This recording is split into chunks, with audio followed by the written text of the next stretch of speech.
글을 못 읽는 것을 문맹이라 합니다. 색을 구별하지 못하는 것 색맹이라 일컫지요. 컴퓨터를 못 다루면 컴맹이라 합니다. 다른 사람의 감정이나 기분, 즉 분위기를 파악 못하는 사람을 느낄 감자를 써서 감맹이라고 부릅니다. 사회심리학 용어인데요, 요즘은 보편화되는 추세입니다. 감맹 어른, 감맹 아이가 늘고 있기 때문입니다. 특히 감맹 아이가 걱정인 신학기입니다. 이 감맹 아이는요, 학교 생활을 힘들게 합니다. 본인도 힘들고 남들도 힘들게 합니다.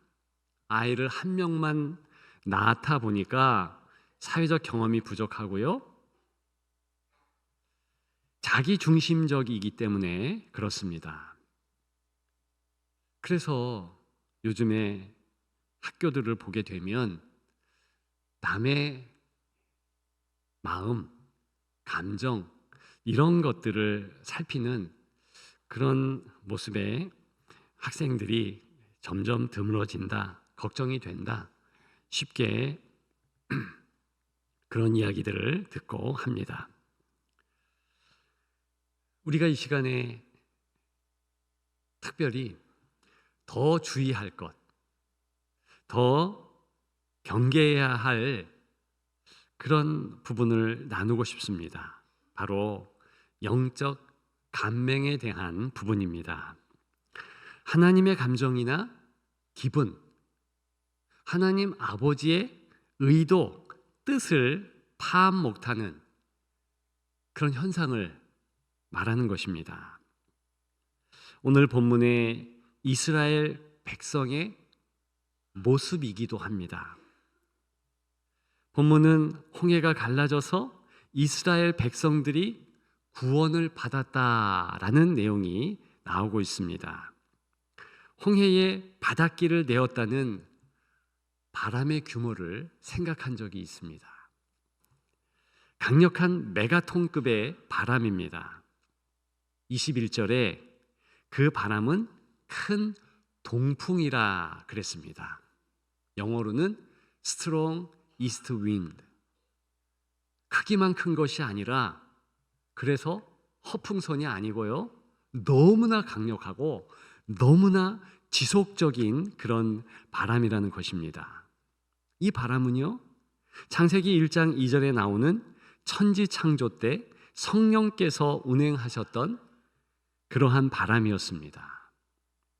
이 바람은요, 폭만 1km가 훌쩍 넘는 길을 만들었습니다. 그래야 200만 대군이 몇 시간 만에 건널 수 있기 때문입니다. 성령께서 이 바람을 친히 운행하셨고요, 길을 활짝 여신 것이지요. 문제는 이러한 성령께서 홍해의 그 위대한 창조의 손길로 만져주시고 대시고 역사하셨는데, 그런데 거기에 참여하는 이스라엘 백성들의 마음입니다. 특히 이들은요, 그렇게 준비하시는 성령 하나님의 길을 여시는 그 역사에 좀 더 적극적으로, 능동적으로 감사하며 참여 못했다는 것이지요. 어떻게 아느냐? 이들이요, 구원의 역사가 시작되기 전에 얼마나 원망했고 얼마나 불평했는지요. 준비 없이 이런 소리들을 지르면서 그 길로 나아갔다는 것입니다. 이게 너무 아쉬운 거예요. 분명히 그 큰 위대하신 성령 하나님의 섭리가 있기 전에 이 바람이 강력하게 불 것이니까 징조가 있지 않았겠습니까? 어떤 이 기류의 변화가 감지되지 않았겠습니까? 마치 엘리야 선지자가 3년간의 가뭄을 끝내는 구름이 몰려오는 것을, 비구름이 오는 것을 손바닥만한 작은 구름을 보면서 감지했듯이, 적어도 하나님의 그 위대한 손길을 이제 체험할 것인데 준비하고 또 준비해야 되는 그런 이스라엘 백성들이 아니었냐고요. 근데 죄송하지만 이 이스라엘 백성들은요, 그 구원의 손길이 곧 있을 것임을 전혀 몰랐습니다. 모르니 무척 두려웠지요. 상당히 낙담했습니다. 다시 한번 말씀드리지만 하나님은 홍해를 가르려고 준비 중이었는데 이스라엘 백성은 그 하나님의 계획과 의도를 모르는 영적 간맹이었다는 것입니다. 이유는 있지요. 뒤쫓는 애굽 군대와 막힌 바다 때문이었습니다. 원망도 많았습니다. 우리가 찬양을 했지요. 주님 말씀하시면 내가 나아가리라. 주님 뜻이 아니면 내가 멈춰서리라. 이스라엘 백성들은 자, 주님이 말씀하신다, 주님이 뜻이다, 나아가라 하는데 잘 모르는 거예요. 어떤 영적인 현실이 펼쳐지고 구원의 서막이 깃들고 있는지 이 전혀 마음의 감흥, 그런 것이 없다는 것입니다. 주님 뜻이 있는데, 주님이 말씀하시는데 그렇게 행동했다는 것입니다. 그래서 10절에 보면은요, 이런 말들을 합니다. 애굽에 매장지가 없어서 광야에서 죽게 하느냐, 우리를 내버려 두라. 우리가 다시 애굽 사람을 섬길 것이다. 답답한 노릇이지요. 이런 백성들을 배경으로 하지만 분명 모세는 달랐습니다. 많이 담대했고요, 용맹스러웠습니다. 어떻게 그럴 수 있었을까요? 남들은 다 영적 분위기를 모르고 있었는데 어떻게 유독 이 모세는 그런 분위기를 정확히 캐치하고 있었을까요? 하나님이 무슨 일을 하실 것이다, 그것을 알고 있었을까요? 이런 이유 때문입니다. 첫째, 잠잠했기 때문이지요. 모세는 14절에 백성들에게 가만히 있으라고 명령합니다. 근데 13절에도 비슷한 명령을 했습니다. 가만히 있으라. 두 번이나 강조한 것입니다. 이것은 불평불만을 하지 말라는 명령이지요. 저절로 나오는 불만을 제어하는 것은 쉽지 않습니다. 그래서 가만히 있는 것은 적극적으로 마음을 다스리는 싸움이지요. 이스라엘 백성들의 불평불만은 아쉽게도 분위기를 파악 못하게 했습니다.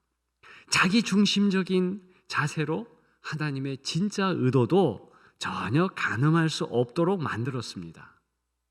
하나님이 얼마나 답답하고 싫었겠습니까? 지금 이 상황에서 이들이 불평해서 원망해서 문제가 해결된다면 100번이고 1000번이고 불평해도 괜찮습니다. 그런데 불평해서 해결할 수 있는 이스라엘 백성들의 문제가 전혀 아니었지요. 오히려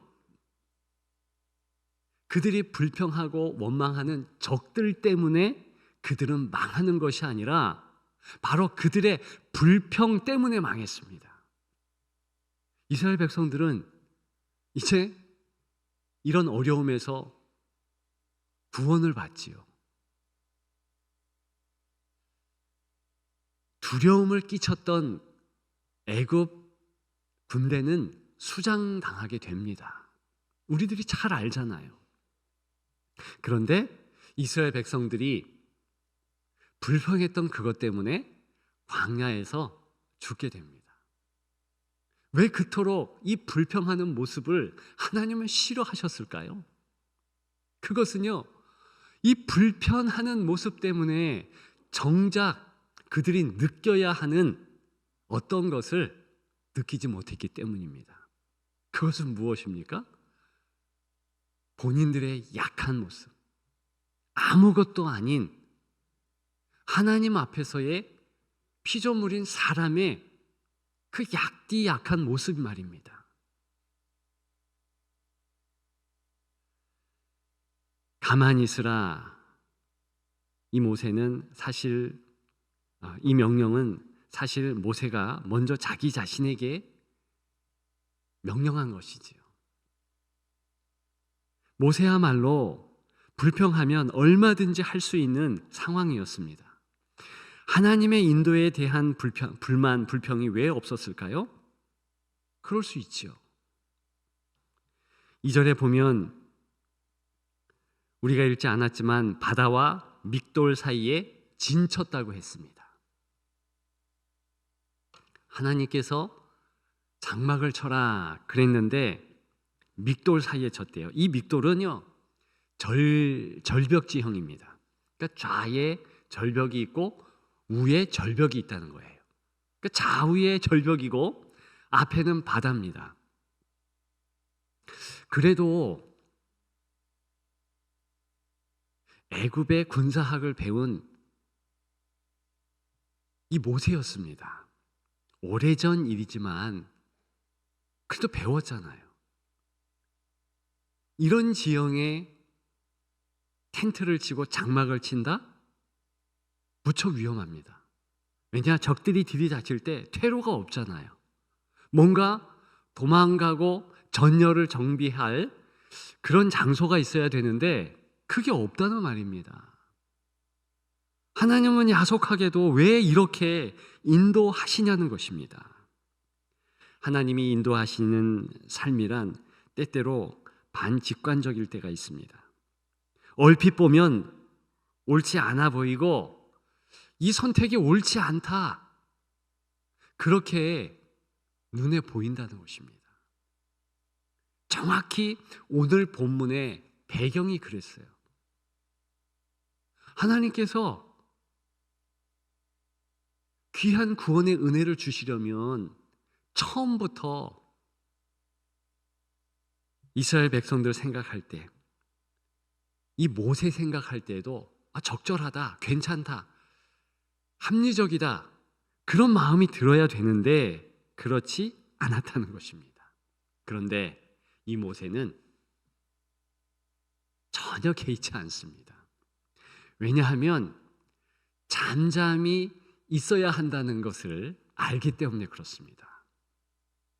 그 이전에 하나님의 만남들을 통하여서 경험이 있었던 거예요.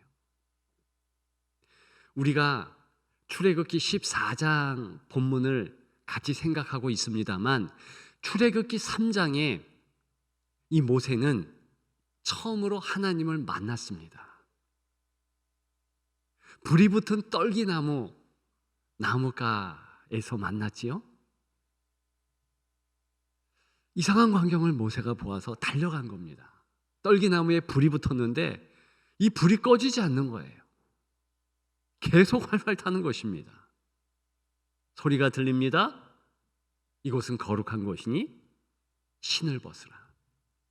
오늘 본문과 연관해서 신을 벗으라라는 의미를 재해석하면 이런 겁니다. 너 연약하다? 너 아무것도 아니다? 신을 벗은 이후에 이 모세가 거친 광야를 뛰어갈 수 있을까요? 걷기라도 할 수 있을까요? 그럴 수가 없어요. 지금 모세에게 하나님께서 살아갈 수 있는 것을, 모든 것을 다 주셨잖아요.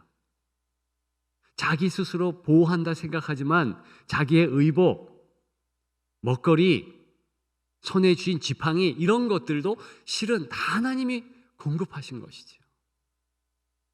신을 벗으라. 그것은 창조주 앞에서 인간의 나약한 것, 아무것도 아니라는 것을 발견하라, 그 뜻 아닐까요? 네, 정말 그렇습니다. 이스라엘 백성들에게 지금 하나님이 원하는 것은 그 적들 때문에 너희가 무너지고 힘들고 어려운 것이 아니라 너희가 스스로 가지고 있는 연약함, 아무것도 아닌 사람의 그 모습, 그것 때문에 너희는 쓰러지고 넘어지고 멸망할 수밖에 없다. 이것 깨달으라는 것입니다. 나의 끝 예수의 시작이라는 책이 있습니다. 많이들 읽어 보신 줄 압니다. 그 책에 흥미로운 질문과 답이 있지요. 흥미로운 질문은 이 질문입니다. 언제 예수님의 실제를 느꼈는가? 살아가면서 실제로 예수님 나와 함께 계셨네? 하나님이 인도해 주셨네? 그걸 언제 느꼈다는 질문이죠. 많은 그리스도인들이 의외의 답변을 했습니다. 그 중에 몇 가지는 이렇습니다. 말기암으로 몇 개월밖에 살지 못한다는 청청병력 같은 통보를 받았을 때 그거 느꼈다. 우울증이 참기 힘들 만큼 깊어졌을 때, 30년 동안 청춘 바쳐 일했던 직장에서 아무 대책도 없이 쫓겨났을 때, 남편이 자동차 사고로 세상을 떠났을 때, 병원에서 신부전이라는 이유로 낙태를 권했을 때, 초음파 검사 중 태아의 심장 박동이 멈췄음을 확인했을 때, 그렇게 아무것도 할 수 없고 인간의 연약함 앞에 맞닥뜨렸을 때 하나님을 오히려 만났다는 것입니다. 왜 하나님이 이스라엘 백성들, 이 모세를 막다른 길로 내모르셨던 것일까요? 그냥 여기서 죽게 하시려고요? 아니죠. 다른 길을 내시려고 해요. 이제 내가 너희를 위하여 새 길을 낸다. 먼저 너희가 내가 할 일에 대하여 큰 감동을 갖기 위해서는 얼마나 연약한 존재인지 깨달았으면 좋겠다. 그런 뜻 아니겠습니까? 여러분들이 지금 막다른 길에 다다랐다 생각하십니까?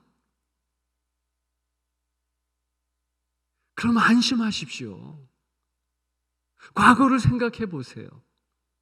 우리가 얼마나 힘들고 어려운 그런 일들이 있었습니까? 그런데 에베네셀로 여기까지 주장하시고 지켜주셨잖아요. 또 힘들고 어려워요? 그러면 그렇게 하나님이 인도하시는 것이 바로 지금 여러분들을 죽이려고 그러십니까? 낙심하고 좌절하고 무너지라고 그렇게 하실까요? 아니잖아요. 더 큰 감사와 더 큰 기쁨으로 하나님이 새롭게 만든 그 길 걸으면서 찬송하라고, 은혜 있으라고 그렇게 하시는 것 아닐까요? 그렇죠. 그것 때문에 그렇게 하시는 것이지요. 왜 이스라엘 백성들이 이렇게까지 하나님의 마음을 모를까요? 하나님을 향하여서 핏대를 세우고 모세를 이렇게 신란할까요? 그게 바로 이 땅의 것에 마음을 다 빼앗기고 불평불만이 가득해서 그렇습니다. 그러지 않아야죠. 두 번째로 부르짖었기 때문에 이 모세는 이렇게 하나님의 영적 이끄심에 마음을 둘 수 있었습니다. 15절에 보면 모세는 하나님께 부르짖었다, 그 사실을 알 수 있죠. 뭐라고 부르짖었을까요? 아마도 살려달라고, 구원해달라고 그렇게 부르짖었겠지요.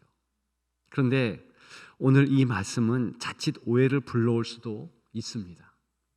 다시 한번 15절을 보면은요, 여호와께서 모세에게 이르시되 너는 어찌하여 내게 부르짖느냐. 부르짖는 거 그만하고, 이런 의미로도 들리지요. 이스라엘 자손에게 명령하여 앞으로 나아가게 하고 행동하라, 이렇게도 들리지요. 소위 기도 무용론의 근거 구절이 될 수도 있겠습니다. 기도 무용론은 적어도 우리가 생각하는 만큼 그렇게 기도가 필요하지 않다는 거예요. 오늘 본문에도 야, 부르짖는 거 그만, 이제 행동해, 이런 의미로 들리지 않습니까? 그리고 부르짖는 것보다 행동하는 것이 중요하다는 식의 해석을 할 수도 있습니다. 그리고 기도만 하면 무엇하냐, 행동해야지라는 주장의 근거도 될 수 있습니다. 그러나 그런 말들은 한마디로 틀린 것입니다. 사실 오늘 본문은요, 모세는 충분히 부르짖었기 때문에 주님의 말씀을 들은 거예요. 이전에도 지금도 이 모세는 문제가 있을 때마다 충분하게 부르짖습니다. 그게 기도하는 모세의 모습이죠. 10절에 보면 백성들도 부르짖습니다. 심히 두려워하여 여호와께 부르짖고라고 기록하고 있습니다. 그럼 모세가 부르짖었다라는 15절의 부르짖음과 이 10절의 부르짖음, 원문의 단어는 같을까요? 틀릴까요? 같습니다. 그러니까 모세가 부르짖었던 그 모습으로 부르짖었어요. 그게 백성입니다. 괜찮죠? 그런데 계속 보시면 이 부르짖음을 조금만 살펴보면 금방 이상하다는 것을 알 수 있습니다. 갑자기 모세에 대한 원망으로 방향을 틉니다. 좀 전에 말씀드렸듯이 애굽에 매장지가 없어서 광야에서 죽게 하느냐, 우리를 내버려 두라, 우리가 다시 애굽 사람을 섬길 것이다. 왜 그렇습니까? 이 백성들은요, 모세처럼 충분히 하나님께 부르짖지 않았기 때문이에요. 충분히 부르짖었다면 하나님이 하실 구원의 계획을 귀뜸해 주시지 않았겠습니까? 그리고 이미 바람이 불기 시작했고 역사하시는 그 역사를 희한하다, 이상하다 그러면서 바라보지 않았겠습니까? 당연히 그렇지요. 그런데 이들은 충분한 부르짖음을 하지 않았기 때문에 이렇게 원망으로 선회하는 것입니다. 너무 답답하지요. 충분히 부르짖는다는 것은 우리 마음을 텅 비게 한다는 것입니다. 그래서 주님으로 가득 채워 넣을 수 있는 공간을 확보했다는 것을 의미합니다. 요즘 새벽에 마가복음을 나누잖아요. 좋은 밭 된 이들의 면면을 나누었잖아요. 30배, 60배, 100배에 된 이들, 제자들이 아니라 오히려 혈류병 여인, 수로보닉의 이방 여인, 바디메오라는 소경, 공통점이 뭡니까? 이들은요, 간절히 열망을 가지고 주 예수 그리스도 앞에 나온 거예요.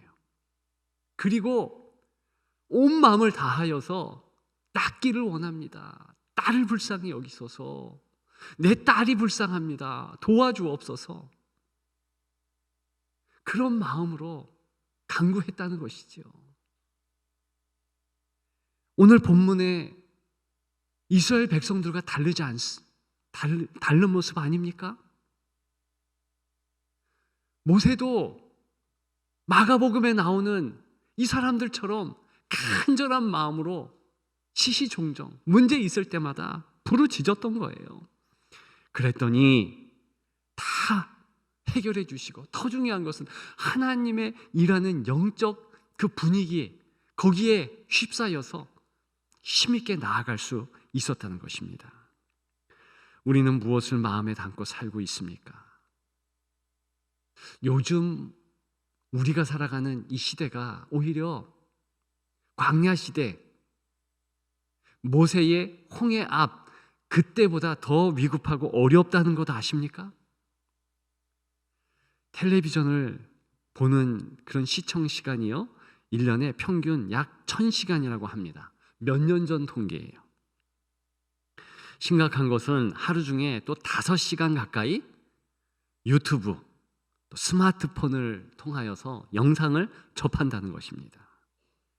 100세라고 수명을 정했을 때 거의 25년을 그런 식으로 영상 앞에 앉아 있고요, 거기에서 나오는 세상 가치가 마음에 채워진다는 것입니다.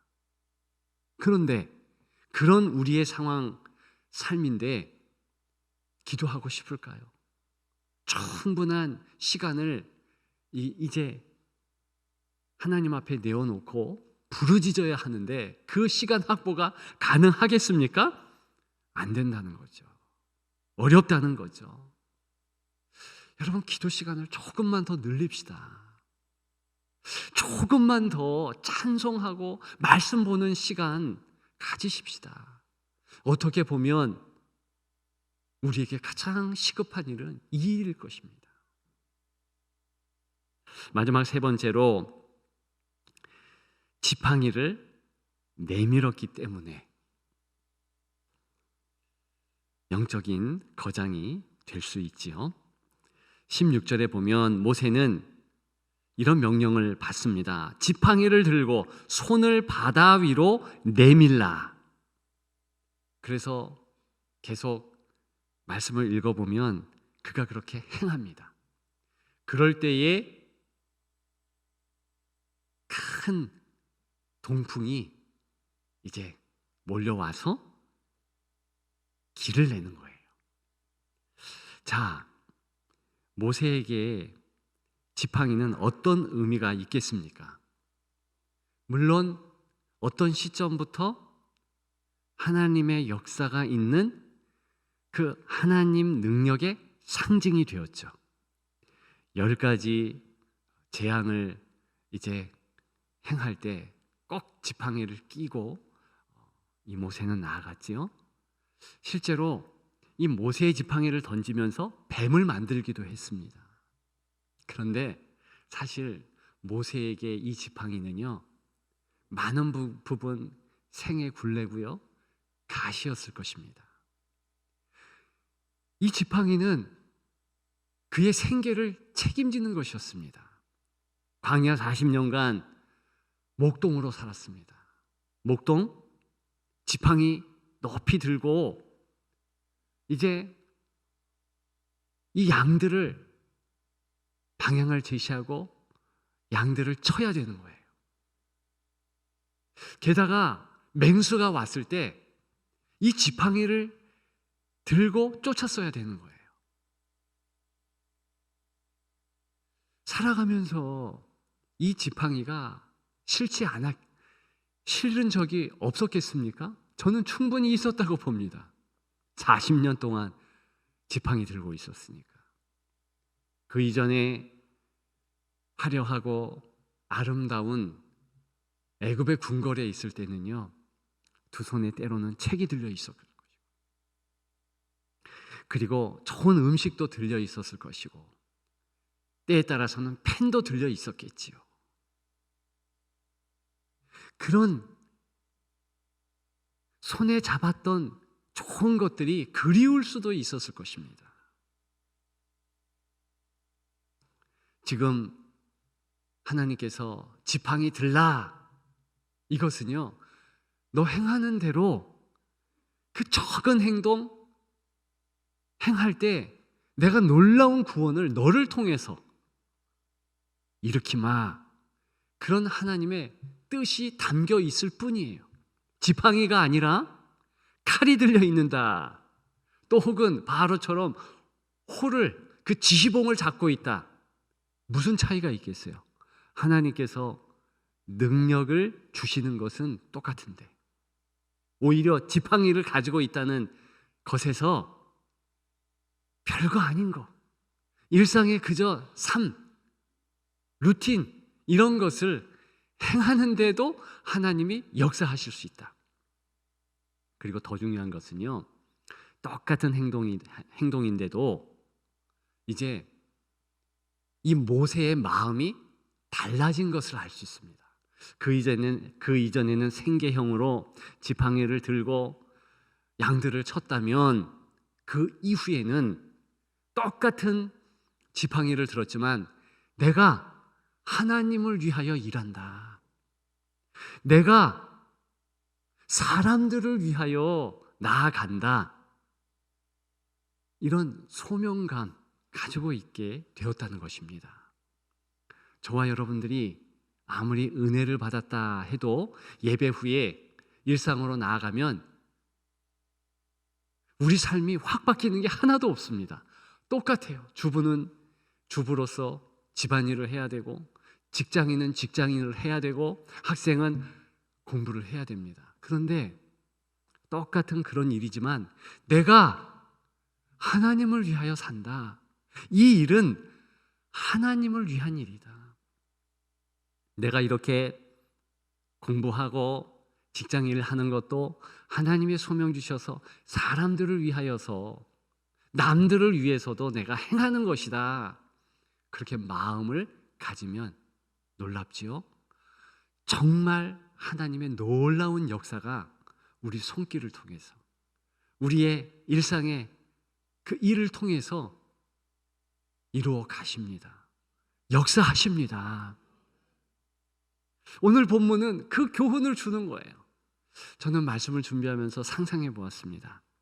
모세 대신에 다른 사람이 그 일을 했다면, 예컨대 에스겔 같은 선지자들이 모세의 일을 했다면 그들이 쓴 도구는 무엇이었을까?